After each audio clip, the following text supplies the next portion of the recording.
ئازیزان و خۆشەویستان، ئەمڕۆتان شاد و ئەم کاتتان باش. ئێوە بینەری کەناڵی هیوان و من شەماڵ عەلیم. دۆخی خەیرانگرتووی سەرمایەداری دنیا سەرچاوەی خرۆشانی جەماوەری جۆرا و جۆرە ساڵێک بەر لە ئێستا پێکەوە لە چەند ناوچەی جیاوازی دنیا شەقامەکان ببوونە مەیدانی خۆنمایشکردنی ناڕزایی فراوان. ڕاپەڕینی ئۆکتۆبەری عێراق کە هەندێک جەقت دەکەنەوە کە هێشتاش بەردەوامە، هەروە خرۆشانی جەماوەری چەندین شاری کوردستان چەند هەفتە لەمەوبەر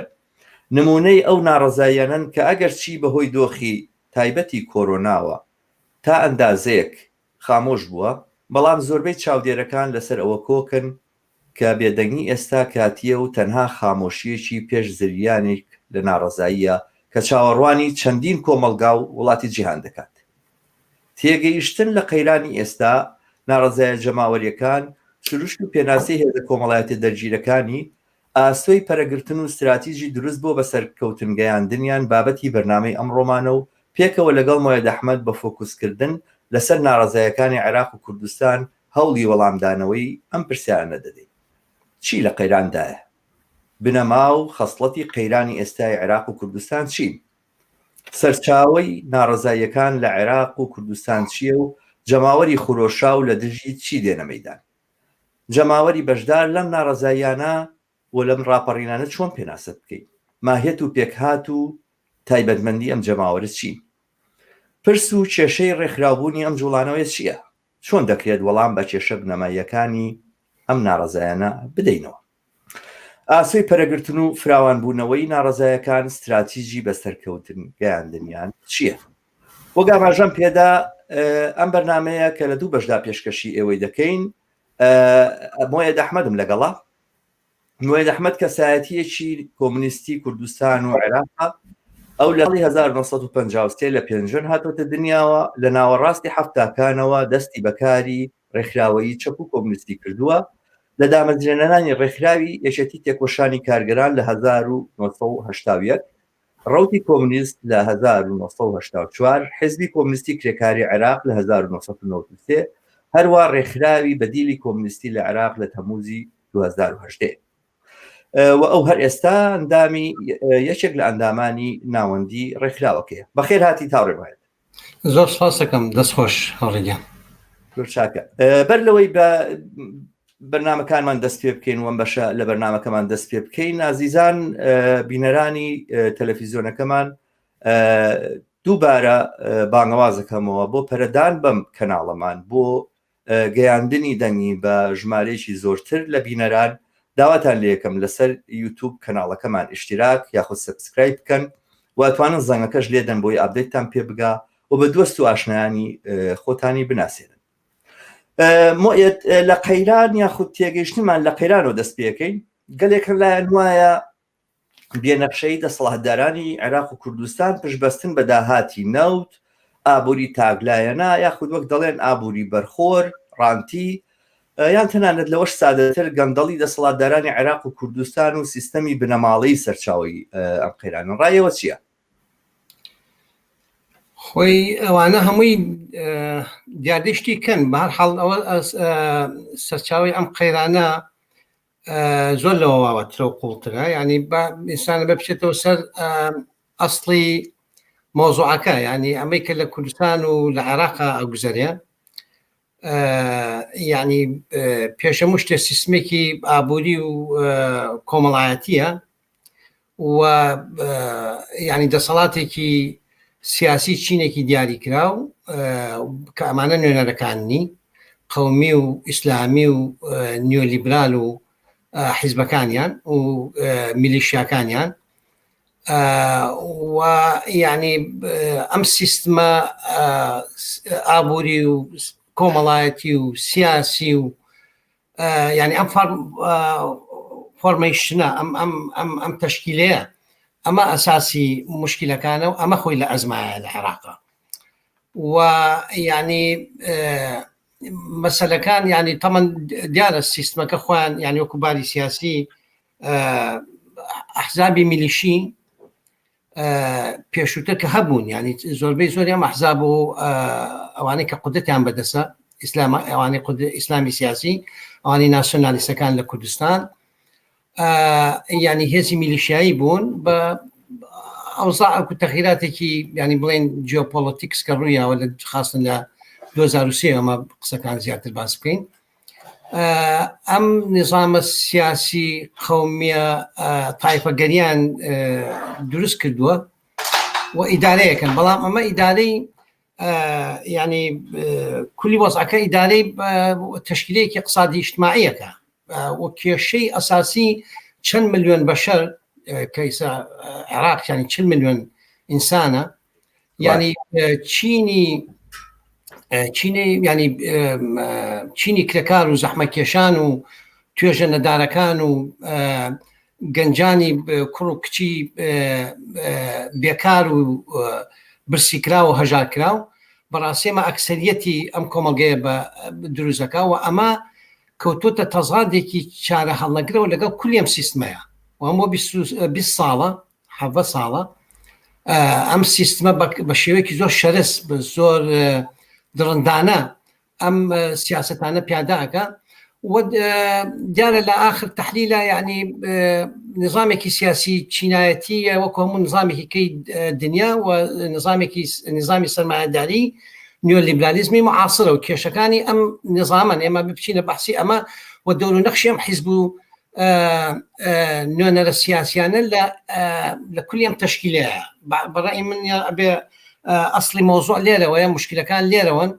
وحلقشي هالليره ويا يعني شنو الترناتيف شنو بديل يقدر برامبر موضوعات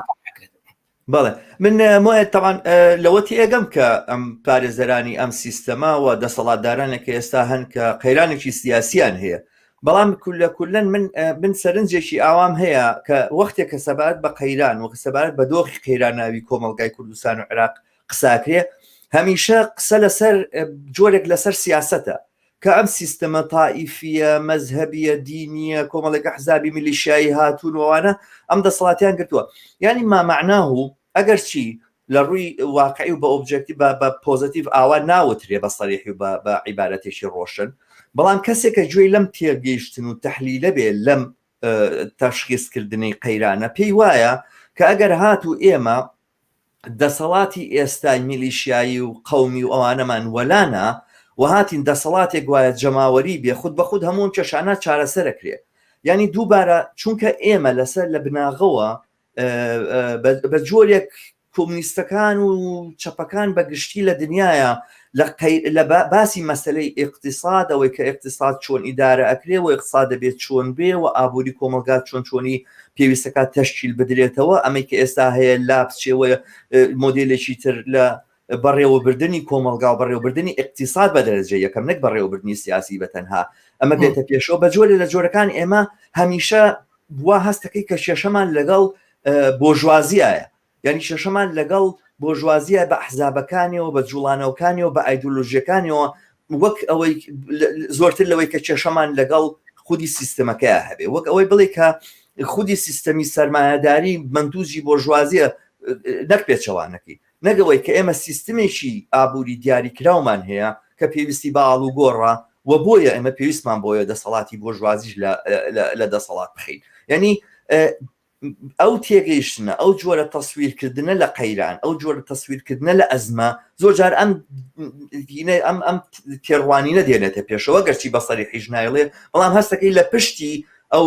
تەشخیصەوە بۆ ئەزمەکە بۆ قەیرانەکە ئەم جۆرە تێڕوانینە وەستاوە نەزەریەوە چییە؟ زۆر ڕاست ئەوە وایە يعني بچینەوە بە ئەسڵی سیستمەکە يعني وەکو چۆن بڵێ بۆ علاقاتە اقتصادیەکان يعني علاقاتێکی اقتصادیە سیستمێکە و لەناو ئەم سیستمەیە ئەم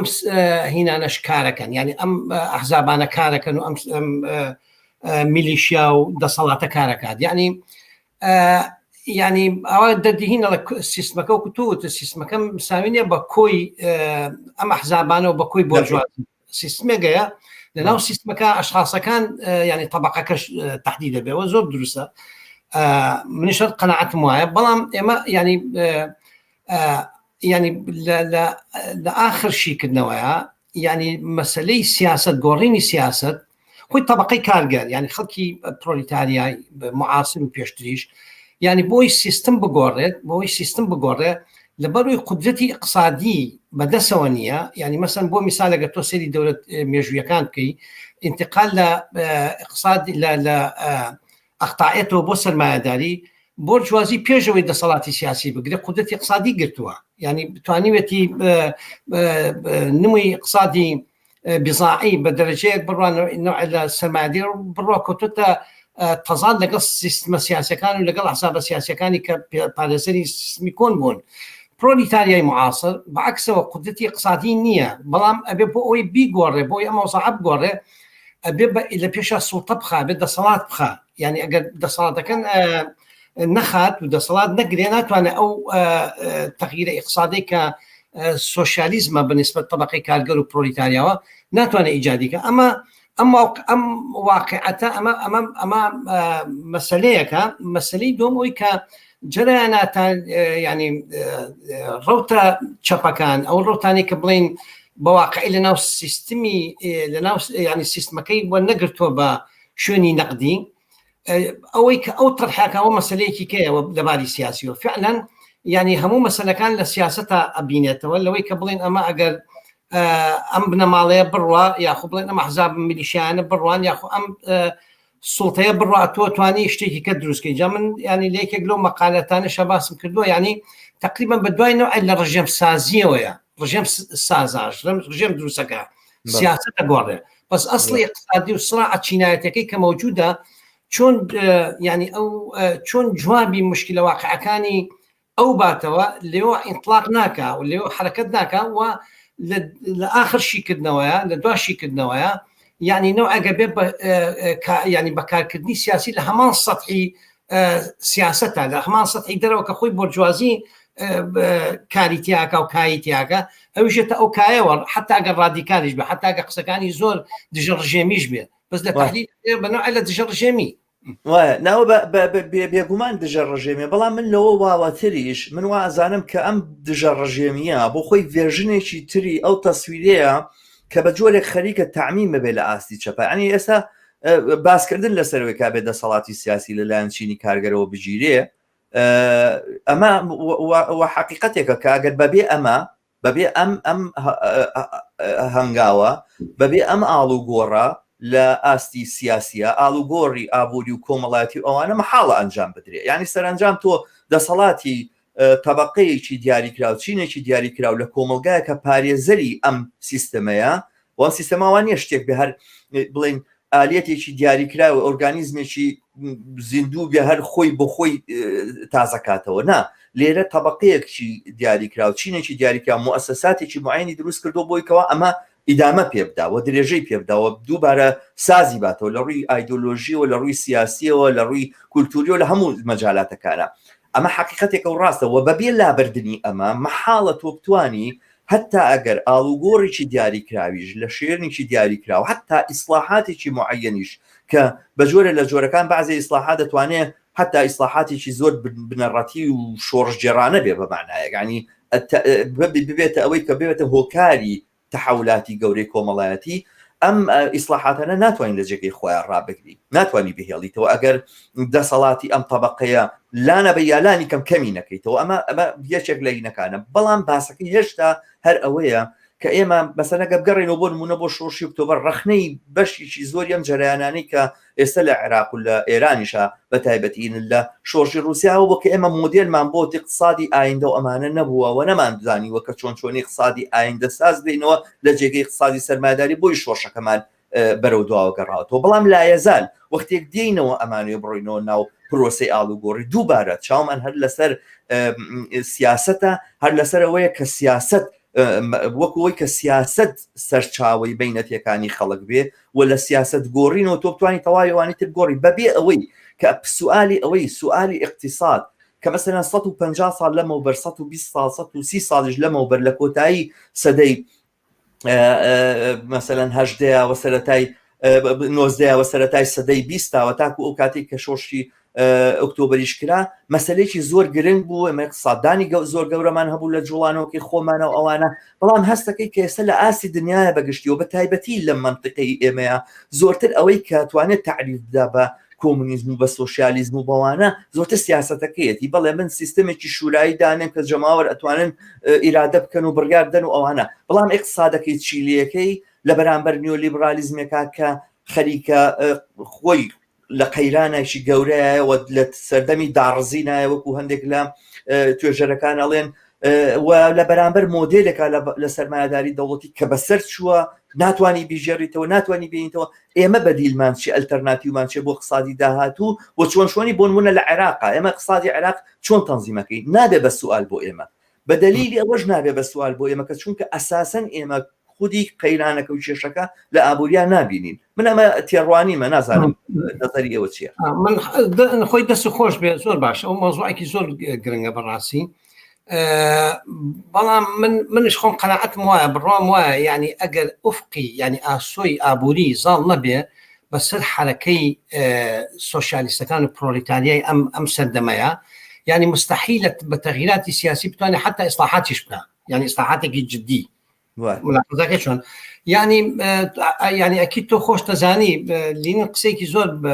بەقوەتی هەیە ینی بازەکە ئەڵێ يعني اگر افقي سوشياليزم ظل نبي با يعني افقي تحولي اقتصادي يعني سوشياليزم ظل نبي بس حركه بروليتاريا ويعني حتى اگر ثورش ببي لباشتي حالتها الثوره هذا بيبقى اصلاح يعني نتيجه كي اصلاح عندنا شوف بعد جاني اگر الثوره انهيارج نكا يعني نوع الرجعيه الفاشيزم يعني كنترول كاتو معنا بلان مرحله لباشتي حالتي على بيبقى فعلا وايا يعني هاش حركة سياسي اجتماعي يعني أجل أم أفقي أبودية بس اللي أظل نبي كبزاني أوكو طبقة كان يعني وش تحولاتك اقتصادي بك طبعا بالنسبة يعني سوشياليست كانوا بالنسبة كومونيست كانوا بحثي موضوعي سوشياليزم الترناتيفي سوشياليزم نكس اسماعيليتي دولة ديان سرمایه‌داری دولتي هل شتێکی کە لە تەنزیمی اقتصادیان ئیسلاحاتی لەسەری ئەوەی کە یعنی بێم ئۆفقەزاڵ بێت یعنی حتا من لە بیرمە لە بەغا کە قسەمانە کرد یعنی وەنە باسی ئەم فەرەزەن ئەم حرەکە شوراییەش بەقوت بوو تواندا گەشە بسێنێت بەڵام لە تەحلیل ئەخیرە بزانێت تۆ اقتصاد چیەکەی بۆرژوازی نەوەستاوە بەڕاستی حەزەکەم ئەوە زۆر تەوزیح هەموو نقطەیە یعنی بۆرژوازی حتا لە عێراقا و لە کوردستانیشە بە هەموو گەندەڵیەکیانەوە بە هەموو میلیشیایەتیەکیانەوە بهمو جرائم كانوا كيكن يعني طبعا قد اوان بينا شو كخليك اقتصاد بن استاج برو يعني سيدي هنا كان ياكل صالكاني هالبدايه 2004 او انا كدصلات كود دسيان حتى بيشتي ل بريمركا هاتو بخطيكي باكيجي قولي نيوليبراليزم وهاتو تاع العراق وسياستنا دائما خليك يبنوا اخر شيء امريكا كيسا ورقي سبيان هنا وسعر دولار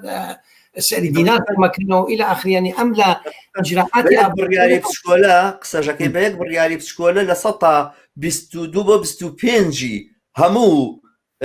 معاش وموتشي تواوي اواني كلكرتي دولتيه موتشا ورقرن تواوي اوان كم كردو بيك بريالي شوروش وجمع قسەکەم چییە يعني ئەڵم يعني مەسلەی اقتصادی بۆرژوازی خەریکە يعني بۆرژوازی وەکو سیاست شکلی حکمەکەی سیاسیەن يعني بڵێن حتا میلیشیایەتەکەی حتا استبدادەکەی حتا ئایدۆلۆجیا قەومی و ئیسلامی و ئەمانە هەمووی لە ئاخر تەحلیلە وەسائلن بۆ ئەوەی کە ئەو شتە ئەسڵیە بکە ئەو مەسلەی اقتصادی بکە و علاقاتی اقتصادی ڕاگرێ و سیستمی بۆرژوازی بەڕێوە فعلا ئەشیکەن و دایما مەشغوڵی ئەمەشن بەڵام لە طرفی دوو مقابلە پرۆلیتارە و کلێکار و زەحمەکێش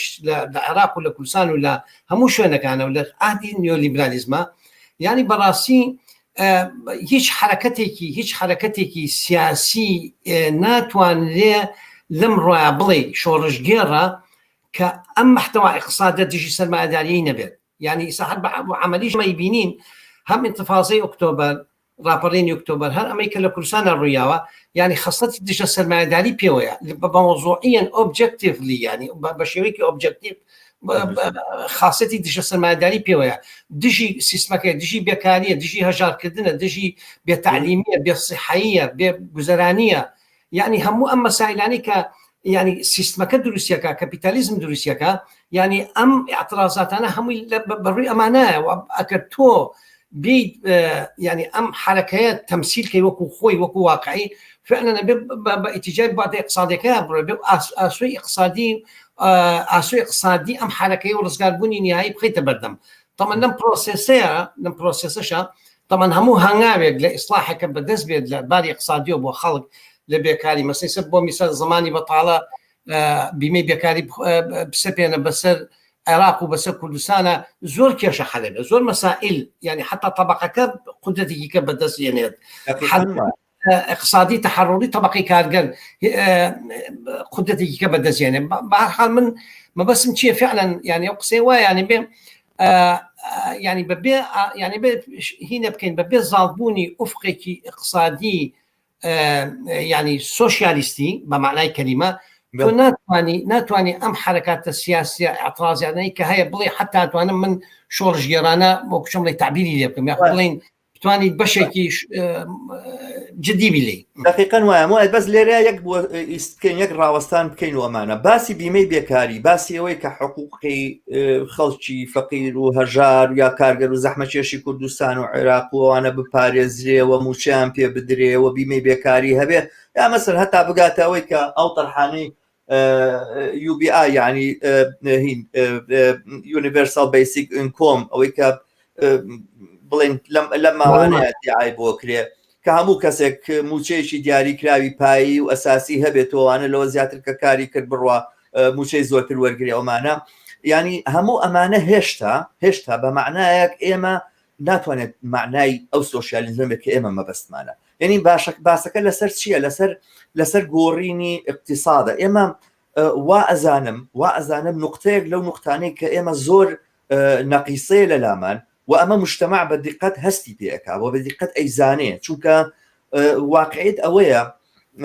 أوشي كبجولك لجولة كان طرحة كاني كومونيستا كانوا تشابا كانوا أوانا جماوري نابته وميلويشي زورت بدواي خوانات يشوانا بشيشي أمية چونك كسانك كجدين لآلوغوري شورج جيرانا ولا رماندني سيستمية كإستا حاكمة وهنا ندي سيستمي شيتر أبي بدقيقي بسنا سرم برسيارانا اقتصاد شيليكي ئابووری نەوت چیلەکەی زراعەت چۆنە بیتە پێشەوە سناعەت چیلەکەی باسەکە لەسەرەوە نییە مەسائلی فەنی دابنیشی بەرنامەی ورد و ئەوانە بەڵام لە ڕووی جەوهەریەوە ئەو شتێکە پێی ئەوترێ سۆشیالیزم ئەو شتێکە پێی ئەوترێ ئیرادەکردنی خەڵک وە مولکیەتی جەماعی وەلابردنی کاری کرێگرتە و ئەوەی کە ئێمە هەمومان خاوەنی ئابوورینەوەوانە لە ئەرزی واقع کاتە چی و ئەم پرۆژەی چۆنچۆنی ئەچێتە ڕێوە کامەیە ئەو ئۆرگانانی کە ئێمە پێی لەسەردا ئەگرین ینی ئەمە گەردە سەڵات گیرا لەلایەن چەپێک و کۆمونیستێکەوە لە عێراقایە لە کوردستانە لە ئایندە ئەوە چیەکە مۆدێلی سۆڤێت دێنێتەوە دەوڵەت ئەبێ بە خاوەنی هەموو شتێ یاخود ئەوەی کە مەسەلەن ئیسلاحاتی وردەوردە ئەکا مە بۆ نمونە مەسەلەن ئەوەی کە طرحێکی ئاوا لەم بابەتانە کراوە کاتی خۆی پێما بە هەر مەسوول حکمت باسی کردووە بیزاعە بە دوای بیزاعەیە لە بازار بیکەرە دەرەوە و دواتر شتەکان کە بە مەجانی ئەوانە و کاری کرێگرتە لەم ڕێگایەوە بە شێوەیەکی تەدریجی لە بینبێت کام لەوانەیە کام لەم پرۆسیسەیەوە کام لەم پێشکەوتنانێک کە ئێمە ئەتوانین ئەنجامی بدێن و ئێمە بۆ ئەمە ئامادەین ئێمە ئەو ئۆرگانانەمان کە بۆ بەڕێوەبردننی اقتصاد پێویستە کە لە دەستی بۆ ژوازی بسێنینەوە بیخینە دەستی خەڵکەوە ئێمە ئەوانەمان ئامادە کردووە لە چ پرۆسەیەکە ئەمانە ئامادا بن بە بڕوای من ئەمانە سوالاتێکن ئێمە پێویستمان بەوەی لە خۆمانی بکەین دیارە من ئەم بەرنامەیە ئێمە کە دامانناوە بۆ خۆم شخصەن بڕوان بەوە هەیە کە ئێمە زۆرتر بە شوێنەوە بین پرسیارەکان شەفاف بکەینەوە تا ئەوی وەڵام بدەینەوە بەڵام من پێم خۆشە ئەگەر تۆ ئەتا بڵین سەرەتایەکیش لە وەڵامت بۆ ئەم پرسیارانە هەبێت پێم خۆشە بە بینەرانی ئەم و بە منی بڵێ دەست خۆش زۆر باشە زانی خۆی پێشەوەی کە بڵین باسی تەمان ئێمە ئەکید ینی مۆسوعی زمانی بەتاڵە ئەمانە نیە ئەمانە بەشێکن لە ینی ئیسلاحات لە ئاخر شیکردنەوەیە بەڵام ئەوەی کە مهمە ئاڵوگۆڕی شۆڕژگەرانەی ئابووریە ینی شۆڕژگەرانە علاقاتی اقتصادی بگۆڕی علاقاتی ئینتاجی سرمایه‌داری بگۆڕی ینی کورت و مختصر ینی ئەمە جەوهەری مەسەلەکەیە طبعا سۆشیالیزم لەم عهدەیە يعني تو بحسابي اوكي يعني مثلا مقارنه بزماني لینین ینی 100 سال لەمەوبەر باشە ینی فەرقێکی زۆر گەورەی کردووە تەتەوری اقتصادی هائیلە لە عالەمە تەتەوری تەکنۆلۆژی زۆر هائیلە باواری ینی بڵێن ئینتاجەتی عمل ینی لە ئاخر پلایەتی ئەتا من بڵێن زۆر جار هینەکەم بازی قیاسا دێ بۆ ئینتاجەتی عمل حتا لە وڵاتی کۆکو عێراق مەسەلەی کارەبا ئینتاجی کارەبا ینی جانان قیاسی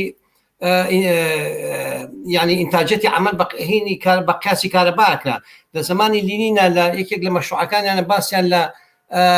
دامەزاندنی 80 مێگاوات لە کارەبایان کردووە یعنی وەکو مەشروعێکی زۆر گەورە کە بڕۆن بنەو بینای ئیشتراکێت ئێستا 20,000 مێگا کارەبا لە عێراق ئینتاجەکرێ و بەش ناکات مەقسەمە ئیستیلاکەکەی نییە ینی قدرت ینی ئینتاجەتی عمل چۆتە دەرەجەیەکی هایل و زۆر لەو مەسالە و کێشانەی کە مەسەلەن جانان بۆ بینای سۆشیالیزم ضرور بووە کە مەسەن بۆ میسال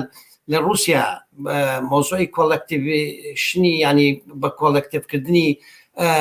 ئینتاجی جوتیاران لەو فترەیە ئێستا تۆ ئەمانە هەمووی گۆڕاون ینی قدرت و تاقەیەکی زۆر گەورە لە بەردەم بەشەریەتەوە لە بەردەم طبقەی کارگەری جیهانیایە کە بتوانێت سۆشیالیزم ینی زۆر بە توانایەکی بە قۆترەوە تحقیق بکە ئەمە لایەنێکی کەی لە ینی خودی هێزیکاری عالمی ینی ئەم تەکنۆلۆژیایەی کە لە هاتووتە ئایاراوە لە عالەمە بێجگە لە ینی کەفاەتی بەشەرەکانی بەقۆت کردووە ینی هەر فردێکی کە ئەچێتە پرۆسی ئینتاجەوە چەندین قاد لە مقارنتەن بە ئاهەدەکانی کە فەرقی کردووە ئەمە جانبێکی وڵاتی کەی وەکوانێکە ینی وەکو وڵاتی کوکو عێراق کە نەوت دەفرۆشێ ئەوە نەوتی هەیە ئیمکانەتێکی زۆر گەورە و فراوانی هەیە لەگەڵ شوێنی ترا یعنی ئەمانە ینی دانانی پلانێکی سۆشیالیستی بە معنای کەلیمە و حرەکەت بە ئیتیجای ئەوەی کە ئەم احتیکاری کە لە دەستی سەرمایه‌داران و لە دەستی گەندەڵکاران و لە دەستی خودی سیستمەکایە بیرروخێنی و بتوانی ینی وەکوچەوە بە معنای ئسقاتی کەپیتاڵکەی مەسلەیەکی عملی و مەلموسە بەس ئەمە کە یەک دوو فاکتۆری هەیە من بەڕای من یەک دوو فاکتۆری هەر مۆزوعەکە سیاست نییە سیاست فاکتۆری کەوەیە کە تۆ بێ بەڕاستی طبقەی کارگەری ئەمڕۆی جیهان ئەگەر هەر دەرەجە لە تحقیقی علاقاتی نێونەتەوەیی ینی بڵین نوع لە تحالفی ئومەمی کرێکارانی جیهان و حتا منطقەیی ینی ئەمانە ئەساساتی ینی ئەساسیاتی مهم من بۆ مۆزوعی ئەوەی کە تۆ ئیقدامکەی بتوانێت ئەم ئیجراعاتی اقتصادیە کە سۆشیالیستانە بکەیت ینی وە بتوانی بە معنای هەنگاو بنێ بۆ کۆتایی هێنان بە علاقاتی سەرمایە و طبعا خۆش دەزانی ینی کەپیتالیزمی نیۆلیبرالیزم لە جیهانە ینی خۆی ئەزمەیە خۆشی وەکو ئەزمە هات تۆ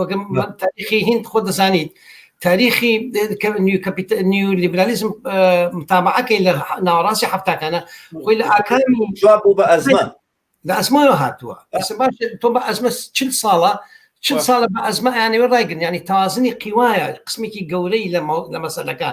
خودی مفهومی سۆشیالیزم کەوتوتە بین علاقاتی طبقات ینی توازنی بین طبقات کێشەی هەرە ئەسلی لە سیاسەتە هاوڕێ کێشەی ئەسلی لە سیاسەتە بەنسبەت ینی ئەوەی کە بچێتە حتا سەر مەسایلانە ینی ئەوەیە مۆزوعی سیاست لە علاقات لە طبقەکەی جاکراوەتەوە بەنسبەت شەبەکانەوە بەنسبەت کۆمەنیست و سۆشیالیستەکانەوە ئەمە کێشەی هەرە ئەسلیە بەڵام ینی علاقاتی بینی طبقات و ئەم سڵاعاتە چینایەتی ئەگەر بتوانێت تعبیری سیاسی و ئوفقی سۆشیالیستی خۆی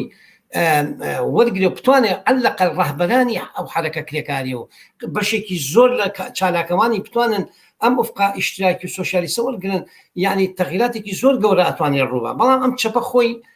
یەسار خۆی لە ڕاستیە ئەمەی ینی ئەمە مشکلەیەکی گەورەیەتی مشکلی دومی شەوەی کە تۆ باسی کرد یانێ بێ ئەم ئوفقە سۆشیالیستی بە معنای کەلیمە قسەی لەسەر بکرێ و بەحسی لەسەر بکرێ و پەرچەمدار کرێ پێ ئەتوانین لە زەمی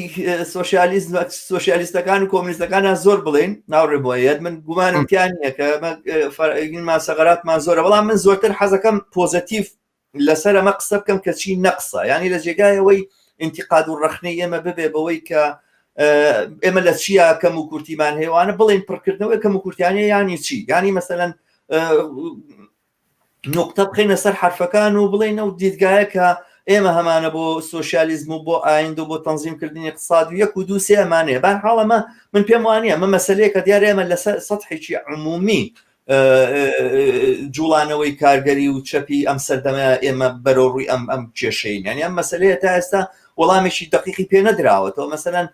تڕوحاتی جۆر بە جۆر هەیە ئێستا تەرحێکەیە لە ئەوروپای باسیەوە کاکاڵی UBI بڵین ئەو بیسیک ئینکۆم یاخود ئەو بڵین داهاتی بنەمایی ئەوانە لەگەڵ گرین نیودیڵە کە مەسەلە پاراستنی بێ ئەم دوو تەرحا بێتە سۆشیالیزم بەرحاڵ ئەمە یەکێکە لە تەرحەکان تەرحی تر هەیە باسی تعاونیاتی کارگەریەکە تعاونیاتی عمالیەکە تایبەتی لە ئەمریکایە کام تەرحە خەریکاچێتە پێشەوە ئەمە بکرێ بە ئەساسی ئەو تەرحەی ئایندە بۆ تەنزیمکردنی اقتصاد کە چۆن تەنزیم بکرێت کە چۆن هەر ئەمڕۆ ئێمە لە سەردەمێکە کە دەست و پەنجە لە خەباتێکی دەستە و یەخەیە لەگەڵ کاپیتالیزدار نەرمەکەین شۆشەکەی ئێمە ئەمڕۆ دەستی پێکردو ئەوە نییە ئێمە سبینەکە دەسەڵاتمان گرت ئەو دەم شۆشی ئێمە دەست پێکە شۆشی ئێمە بۆ گۆڕنی ئەم سیستەم هەر ئێستا دەستی پێکردووە گرتنی دەسەڵات لەلایەن ئێمەوە قۆناغێک لە قۆناغا لەبەرحاڵ ئەمانە باسن ئەتوانن مەجالیکی فراوان بێ بۆ نیقاشی ئێمە من بە جۆرە لە جۆرەکان بەس محوەری دۆمان پرسیاری دۆمان لەسەر ناڕەزایەکان بۆ من بۆ مهم و بزانم کە نەزەری تۆ لەسەر ئەوەی کە ئەم ناڕەزایانە بە واقعی دژی چییە چونکە ئێمە زۆر وا ئەبینین کە لە ناو ئەو تەسویرەی کە ئەکرێ هەتا بەشێکی زۆر لە سۆشیالیستەکان قسە لەسەرەوەکە ئەم ناڕەزاییە بەرامبەر بە سیستەمی سیاسی ئێستاە بەرامبەر بە ئەو دەسەڵاتە بۆ ژوازیە قەومیە دینیە چوزانم تائیفیە یاخود میلیشیاییە لە کوردستان بۆ نمایاوانی کە ئەو کۆمپانیا چەکدار و میلیشیا چەکدارانی لە جنوبا کە نەوتینەکان ئەم جوڵانەوە ناڕزانە بەرامبەر بەوانێ بەڵام تۆ بە دروست ئیشارەتی بەوە کرد نەخێر ئەم جوڵانە لە جەوهەری خۆیان دژایەتیکردنە لەگەڵ کولی سیستمی سەرمایەداریە لە جەوهەری خۆیان ئاوایە ڕاستە تا ئێستا نەگەیشتووە بەو ئاستەی کە تعبیری خۆی بۆ خۆی ئەو تعبیرە بێکە ئێمەمانان لەکەین بەڵام ئیتر خودی پرۆسی واعی بوونەوە پرۆسی هوشیار بوونەوە پێگەیشتنی جوڵانەوە کۆمەڵاتەکان هەر یعنی ئەمە یعنی ئەوەی کە تەسویری واقعی خۆی بۆ ئەوەی کە خۆی چۆنە بناسێ و لە پرۆسی ئەم خۆناسینەیە کە کاری ئێمە وەکو خەڵکانێکە سۆشیالیستین و بە جۆرە لە جۆرەکان پێمان وایە ئێمە تێڕوانیەکمان هەیە کە ئەتوانێت دقیقتر بێت و بنەماییتر بێ بۆ کێشە مەعزیلەکانی ئێستا ڕۆڵی ئێمە لێرەیە کە ئەتوانێت دەرکەوێت وانە کە لەوەی ئەم خود ئاگاییە ئەم خۆهوشیاریە بەم جوڵانەوە بداتوەمانە منە چمە سەر نقطەیەکی تر لەم بابەتەوە یعنی یەکێک لەو شتانی کە ئێستا پێویستە بیناسین و ئەوانە ئەوەیە کە ئەم هێزەکە هاتۆتە مەیدان لە بەرامبەر سەرمایەداریە وەکو تۆش ئاماژەت پێدر منش موافقم لە بەرامبەر ئەم قەیرانەیە کە قەیرانی سەرمایەداریە وەکو هەردووکمان موافقین ئەم هێزە چییە ئەم هێزە چێیە ئەمە مەسەلەن زۆر جار تعبیراتی واکرێ خەڵک لە بەرامبەر دەسەڵات هاتۆتە مەیدان جەماوەری شۆڕژە لە بەرامبەر بەڵام خەسیسی تەبەقی ئەم جەماوەرە چییە ئەمانە چێن ئەمانە چێت کە هاتوونەتە مەیدان بە ڕاپەڕین ئەکەن و قوربانی ئەدەن لە کوردستانە مەسەلەن پەلاماری تەواوی ئەو سیستەمە ئەدەن کە هەیە بە معارەزەوە بە ئەوانەی لە حکمان بەو ئەحزابانەوە بەو دامەزراوانی دروستیان کردووە بە هەموو ئەوانەشەوە کە گوایە خۆیان بەلایەنگری جەماوەرزان لە دژی هەمویانەوەستێتەوە ئەمانە چێن ئەم هێزە چێە ئەم هێزە تەبەقاتیە چییە لەو بابەتەوە تەسویری ئێوە چییە هاوڕێ وایە دەست خۆش زۆر باشە ئەم بەڕای من ینی پێشەوەی کە سێری ئەم زاهیرەیە بکەن یەکەم ئەم بێوەکو شتێکی تاریخی مێژووی ئەم عەسرە سەیریکەین ینی ئەم ڕاپەڕین و خۆ پیشاندانانەی کە ڕۆیە ینی تەمان ینی وەکو هەمومان نەزانین لە بیدایەتەکەی لە میسر و تونس کە ینی ئەو حرەکەتە ئیجتیماعیە گەورەیە ڕوویە و تقریبا پاش سێ دێ لە تەطبیقکردنی نیۆلیبرالیزم و سیستمی کەپیتالیزمی نیۆلیبرالیزم لە وڵاتانە بەڕاستی ئاکامی ئەو حرەکەتە یا بەدەستەوە ینی ئەمانش کە لە عێراق و کوردستان و لوبنان و ئێران و ئەمانە هەمووی ڕۆیە بە جۆرێک ینی تعبیرە لەو ینی لەم دەورە تاریخیە ینی شتێکی ینی بێت ئەم زاهیرەیە وەکو تاریخ لە چه عەهدێکا ڕۆیە ینی دیاردەی ئەم دەورانە تاریخیەیە ئەم دەورانە تاریخیش بە مانای وشە یعنی اعتراضاتێکی ئیجتیماعی فراوانە بەڕووی کەپیتالیزمی نیولیبرالیزمە کە لەم وڵاتانە تەطبیق بۆ بۆ چەند دەیە و لە هەمان کاتە ینی ئێمە ینی تۆ گەن ملاحەزە بکەی ینی خودی ئەم حرەکاتانە ینی توانی ئەنزیمە بخە ینی مەسەن ڕژێمی خز لە ڕووس لە میسر ڕژێمی خز لە تونس واتوانم بڵێم ینی کارکتەری هەچی ئەو شقاڵ بە کۆداری کە سیستمی سیاسی و علاقاتی طبقات پێشتر وەکو چۆن بڵێ خوی پێوە گرتبوو یاخۆ بڵێن قەید کرابوو لەو ئێتارەیە هەمووی تێکشکان ینی هینەکان گۆڕان وەکو چۆن بڵێ ئەو سیستمانە هیچی نەیتوانێت قسمێکی تەمان بوو بە مۆزوعی حەبی ئەهلی و ئەو مەشاکلانێکە وەکو لە سووریا ئەوانە و باسێکی تر من ناچمە ئەو مەسەلەیان بەسەوەی کە مهمە ئەم دیاردەیە وەکو شتێکی تاریخی بناسین دووهەم ئەبێ وەکو پێشتریش باسم کرد جەنبەی چینایەتی ئەم حرەکەتانە ینی قسم ینی خەت هینی ئەوەڵ ئەوەیە کە ظاهیرەکە بناسین کە ئەمە اعتراضاتی يعني حتى ئەم ینی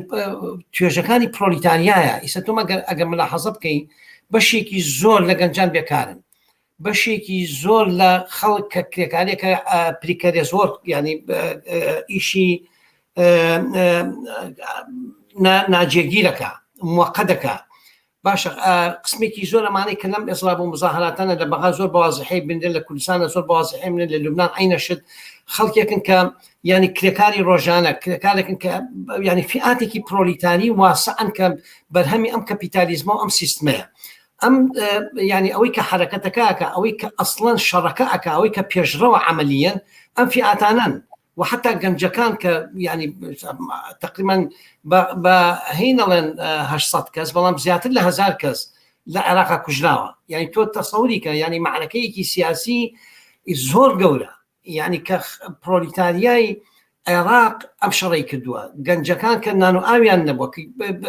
هەزارها جار بیستومانەکە 1000 دینار لە گیرفانیان نەبووە کە کوژراوە باشە ینی خەڵکێکی هەژارکرا و بێکارکرا و ینی پاراوێزخراو لە نەتیجێ ئەم سیستمە و بەڵام ئەم کە هاتۆتە پێشەوە لە هەمان کاتە سیرەکەی کولی طبقەی کرێکار و کولی ئەوەشی کە ئیژەکە پاڵپشتی معنەوی ئەم حرەکەتەیە و کولی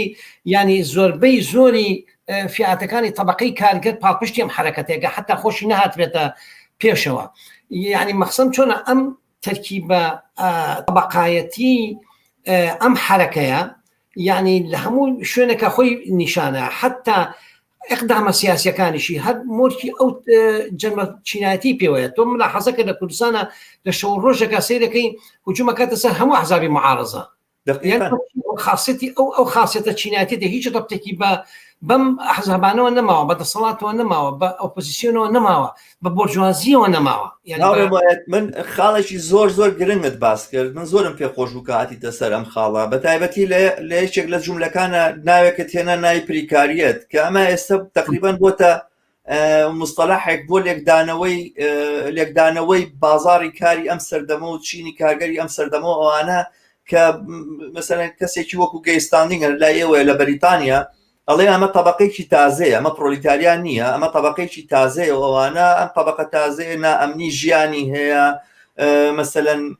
پێناسنامەیە ناسنامەی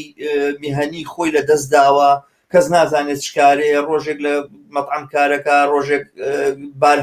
بار هەڵگرە ڕۆژێک شت ئەفرۆشێ ڕۆژێ لەسەر تەلەفۆن شت ساغەکاتەوە ڕۆژێک بە شوێن کاریشی ترەوەی ئەوانە ناجێگیرە لە ڕووی کۆمەڵایەتیەوە لە ڕووی ئینەوە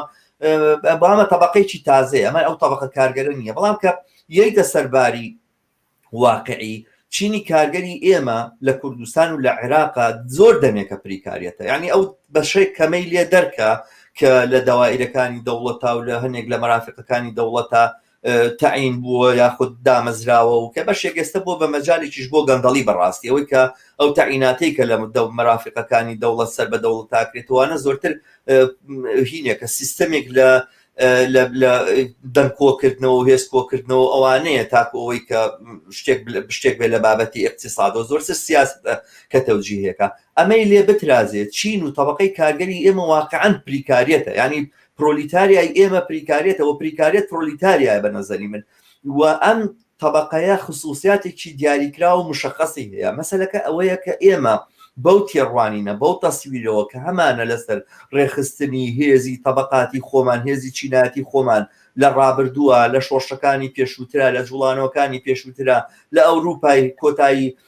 سەدەی 19 و سەرەتای سەدەی 20 ئەمانە بەم شێوازە و بەم فۆرمەڵانە ناتوانین معاملە لەگەڵ ئەم هێزە تازەیە بکەین ئەم هێزە تازەیە و هێزێکیش نییە لە نەتیجەی ناپێگەیشتووی کاپیتالیزم و هاتبێتە دنیا و هاتبێتە کایەوە چکە جاران تەسویرێکی ئاوا هەبوو کە ئێمە بڵێ ئەمە ئیستیبدادا ئەمە بازاری هێزی کاری هەرزانە ئێمە ڕۆژگارێکگەر دیموکراسێتمان بەدەستهێنا یاخود مەسەلەن شۆشی کارگەری چووە پێشەوە هەنێکیان لەگە بۆژوازی نیشتیمانی هاتەوەوانە سەنعەت پێشکەوتووەمانە چینی کارگەر پێشەکەیەوە چینی کارگەر ڕێکخراوەکانی خۆی دروست دەکاتەوەوانە تقریبەن ئەو مۆدێلە دووبارە کاتەوە کە لە قوتایی سەدەی 19 سەرەتای سەدەی 20 هەبوو یاخودەوەی کە ئێستا لە ئەوروپا بە جۆر لە جۆرەکان بەدەستێکا بەڵام وەختێک کە تۆ لەم عەسرەیە ئەبینی کە خودی چینی کارگەری ئەوروپا لە مەرکەزە سەنعەتی کەورەکانی دنیاە بەدەست پلیکاریت بوونەوە بەدەست ئەم کارە نائەمنیەوە بەدەست ئەم کتوب کارکردنەوە بەدەست ئەم بازاڕەکارە نامستەقیڕەوە جیرۆدەیە حتمەن وەلابوود ئەوەی کە ئایندەی ئێمەش بێ لەمە باشتر نابێ و بەم معنایە لە سایی کاپیتالیزم لە سایی سەرمایەداریە بوونە یاوەی کە پێوترێ بە عەربیش پێوترێ العمالة الهشة یاخود ئەو کارگەرە کە ناتوانێت بەو فۆرمە پێشتر ڕێکخراو بێ ئەمە ئێستا بۆتە شینێکی سائید و بەڕاستی اقتصادی ئێمە لەسەر ئەم ئەساسە ئەچرخی یعنی وەکە دێ باسەکە ئاڵێمە قەیرانی هینە اقتصادی گوایە ڕاندخۆریە یاخود چی پێڵێن بە ئابووری هینە بەرخۆری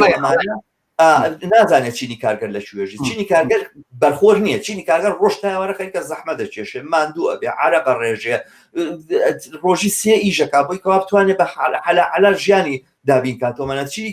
کارگەر بەرخۆر نییە چینی کارگەر بەری ئەخورێ چینی کارگەر بەری ڕەنجی ئەخورێ هەتا لەو جێگایشەکە ئێمە نەو دەفرۆشینەوەوان لەبەرەوە ئێمە واقعاً ئەمە چینی کارگەری ئێمە هاتۆتە مەیدان ناسینی ئەم چینە ناسینی پێکاتەکەی زۆر گرنگە بۆەوەی کە بزانین چۆنی ڕێکخراوەکەین چونکە خۆی من ناتوانین لە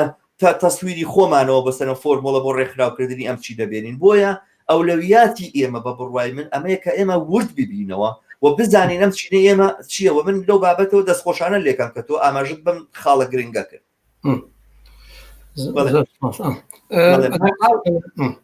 بەڵێ بەرحاڵ باسەکە لەسەر ئەوەیە یەکشت تۆزی حەمد قەوسێ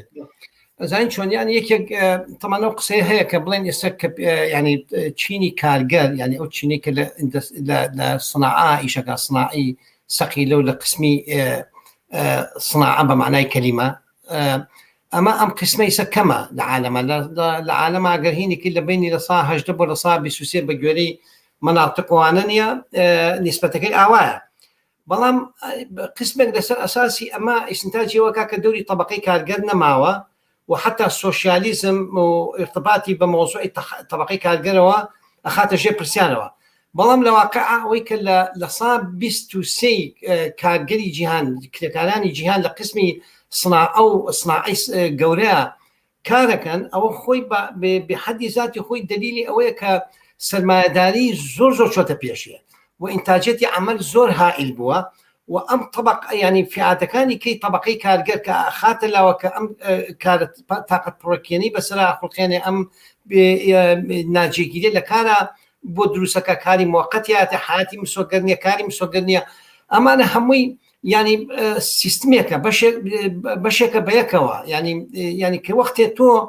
باسي سوشياليزم كيد اگر باسي سوشياليزم لا انا نبي اگر كسك بدواي موضوع السوشياليزم وغورانكاري شۆڕژگێڕانەی ئابوووریەوە نەبێ یعنی پێویستی بە طبقەی کارگر و حتا پێویستی بە فیاتەکانی نیوە توانێت